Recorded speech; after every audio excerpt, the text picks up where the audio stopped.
Hi everybody, this is Grandpa Ron. Got some home movies taken back in the 50s by my dad. I know they're poor quality, but I think some people might find them interesting. Yeah, this is my mother and my younger brother and me. That was our housing before we moved into government quarters in Fairbanks, Alaska. This would have been in the early 50s. A little bit of the fun things to do in the area. A little boating. It's my dad. Quick snippet of him.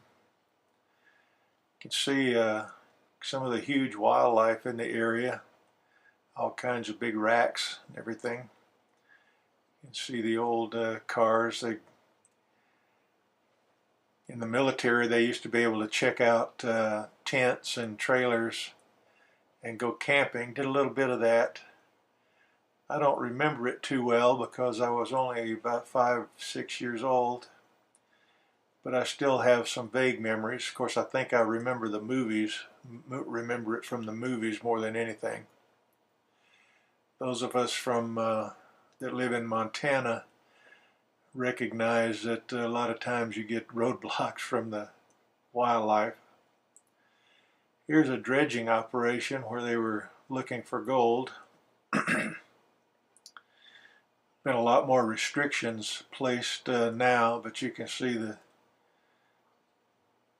huge pieces of equipment that were used. Our old car, 52 Chevy.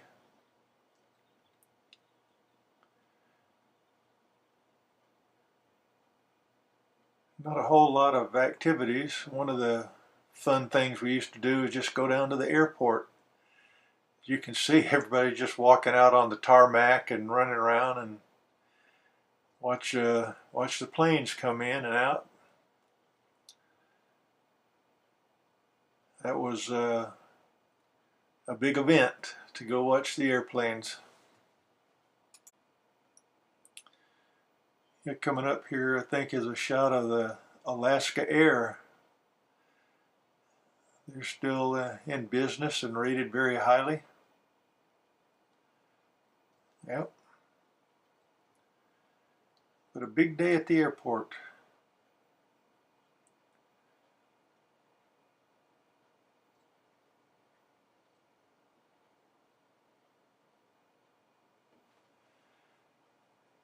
Coming up is another shot of where we used to live before we got into government housing.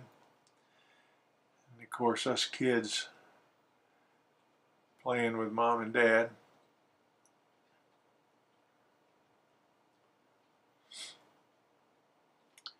Dad was a medic, so he was attached to some outfit there. I'm too young to remember exactly what, but since we were living on Ladd Air Force Base, I would imagine it was one of the air units. Don't know why I included this, other than somebody that graduated from University of Alaska might enjoy seeing the old sign. Of course, the other big fun event was sledding.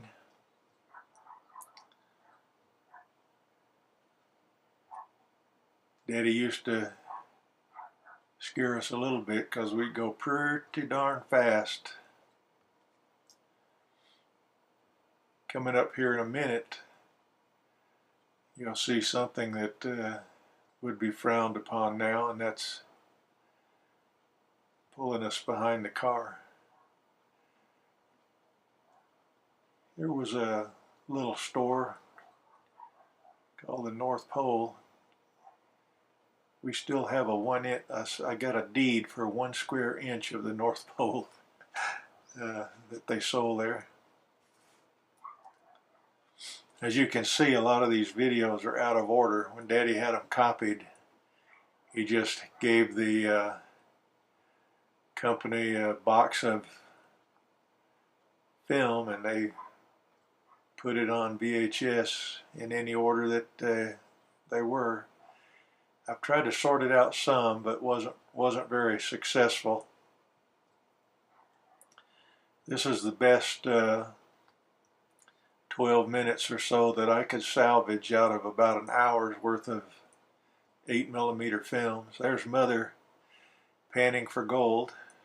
She loved to do that. A lot of guys in my dad's outfit on their days off would actually build elaborate sluice boxes, and they got quite a bit of gold. There's still public areas where you can go and pan for gold, dig your own dirt and pan it. Mother and Daddy found quite a bit. Mother had a whole little vial of it, but when we were traveling back to the States, she dropped it out of her purse, and it broke, and we lost a lot of it. Here's me and my brother getting ready for Easter services. That's government housing back in the back there. We finally moved. My mother played for the Ladettes, a women's softball team. From time to time, they'd team up with my dad and a man catcher, and they would challenge all men's teams. They did really good. Here's a church service sign, but the quality's so bad I can't even read it, but Mother did take us to church. Here's McKinley School, where I started first grade in 1954. Anybody from Fairbanks that was in the military probably remember that school. Of course, we left in November, so I didn't get to finish first grade there. This is the Alaska-Canadian border. We're getting ready to head back to, or we're in the process of heading back to Fort Benning along the Alcan Highway. We drove the Alcan Highway in November 1954. That was a Canadian brochure that was passed out. You can see the hunting fees that were in there. You can also see it had a list of stops and how many beds they had and whether they had phone service and all that stuff. There's our 52 Chevy. Daddy put extra tires and extra gas and all our luggage in there. We drove for 10 days from Fairbanks, Alaska down to Columbus, Georgia. Daddy said we'd drive all day and not see another car. It was mostly just gravel road.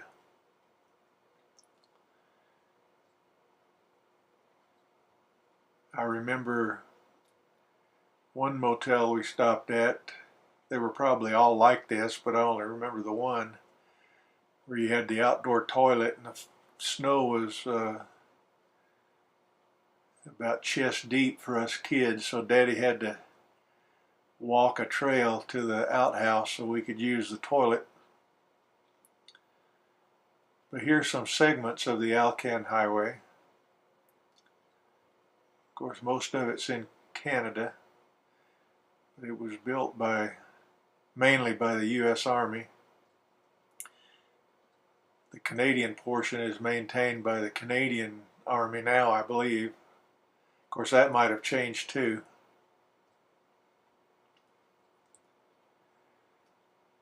It was very scenic and very long, and if you broke down, you were pretty much on your own. So, like I said, Daddy had an extra spare tire. Here's a little booklet that Daddy had from the travel.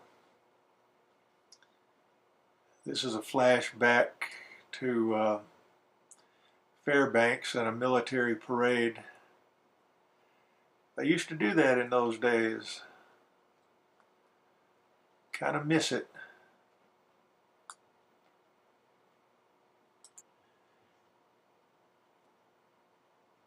Here's some snowshoe softball back in Fairbanks. They'd do a lot of falling down and a lot of lost balls. The ball was painted red so that they could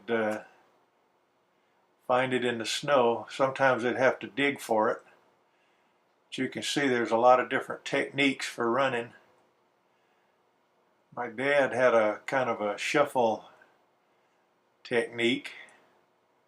That's him coming there. You can see him shuffling along, which seemed to be pretty effective. That's Mother at first base. She's a little bit tired. Oh, sorry. At least you didn't have to run all the way to first.